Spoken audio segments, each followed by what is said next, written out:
Yes, how are you? Oh, you're so nice. You are so nice. Hi, my name is Ed Frawley. This is my dog Anna. I own Leerburg Kennels. I have owned German Shepherds since 1957, and in the last 25 years, I've bred them, probably over 300 litters. In the early 1980s, I competed in AKC obedience competitions, AKC tracking competitions. I put a number of Schutzen titles on various dogs, and I've trained police service dogs. For 10 years, I was a canine handler on our local sheriff's department. The only reason that I tell you these things is because if you've not already found out, you shortly will, that everyone you talk to is going to have an opinion on how to train your dog. Unfortunately, most people don't have the experience to back up these opinions. The information that I'm going to give you in this training tape is good, solid information. There's a lot of information here. My training video is not designed to be watched once. In fact, you need to watch it again and again and again, because every time you watch it, you're going to pick up a new idea. Your dogs wake up every morning wanting to be loved. They want to be your friend, and in most cases, they want to please you.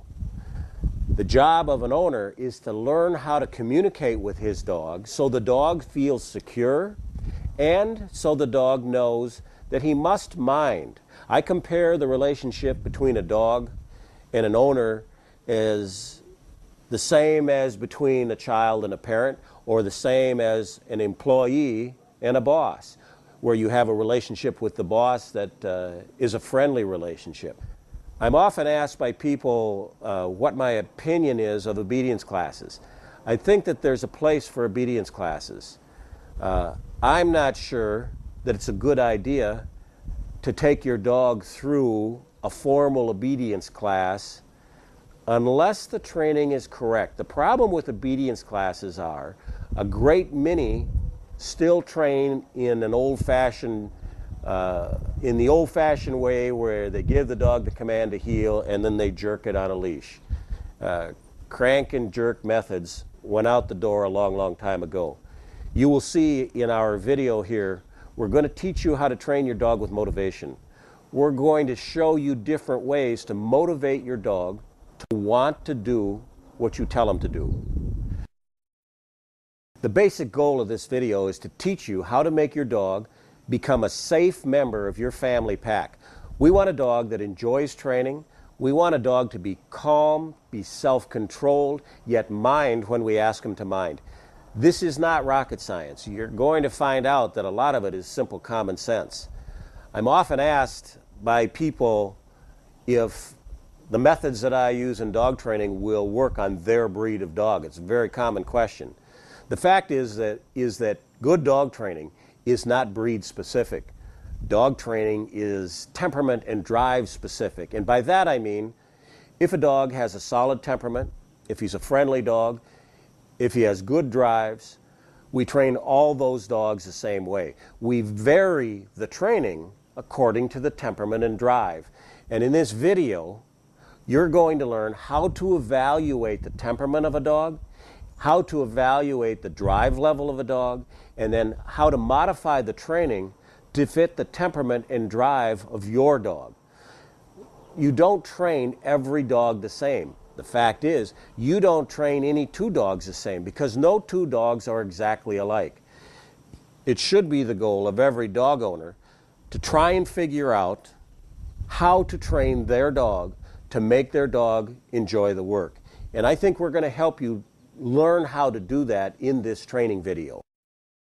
One of the things that I'd like to mention at this point in the tape is, as you watch this tape, I'm going to provide you with web addresses for various articles that I've written on my website that pertain to this portion of the video. If you want to do a little bit of research, go on my website. At the time that I'm producing this training video, my website is well over 3,500 pages. And I also have a web discussion board that has over 4,000 registered members. I've set my board up so that you can go and look at the various topics and the various threads from the very beginning of the board until the time that you look at and read it. There's a tremendous amount of information on my website, so don't let this videotape be the end of your dog training. Take advantage of going and reading the articles that I've written, because I go into an awful lot more detail in these articles than we have time for here in this training video. I want to take a second here and talk about drive and a little bit about temperament. Drive is the desire to do something. When we have a dog that has a lot of prey drive, this is a dog that really likes to chase a ball. In narcotics work, we have to have intense drive. And by that I mean we need to have a dog that would rather play with a tennis ball than eat or sleep or do anything else. As a narcotics dog trainer, we take that drive and we channel it into locating drugs. That's the way it works. We hide the drugs. The dog learns that if it finds the drugs, it gets to play with the tennis ball. The same thing goes with food drive. A dog that will do anything for a little bit of hot dog has a very high food drive. Some dogs have very little interest in food. If you offer them food and see what they'll do for it, they can take it or leave it. That dog has a low food drive. Temperament is a little different. Temperament is like the personality of your dog. Dogs are like people. They have different temperaments. No two dogs are alike. No two dogs are trained exactly the same.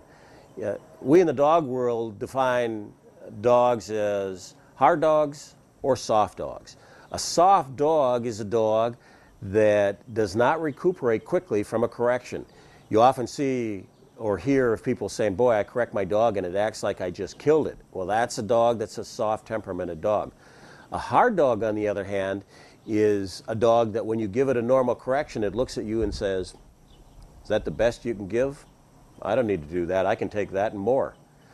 We're going to teach you and talk about in this video how to deal with hard and soft dogs. One of the things that new trainers need to learn is that the hardness and the softness of a dog is directly influenced by the drive the dog is in. In other words, I rate corrections on a level of 1 to level 10. A soft dog may need to have a correction at level 1, 2, or 3. But when that same dog is in drive, and drive is not influenced by hardness or softness, you can have a very soft dog that has very intense drive. That's an important thing to understand. I've seen some very soft police service dogs, dogs that when the handler gives them a strong voice correction will hit the ground. But also, these same soft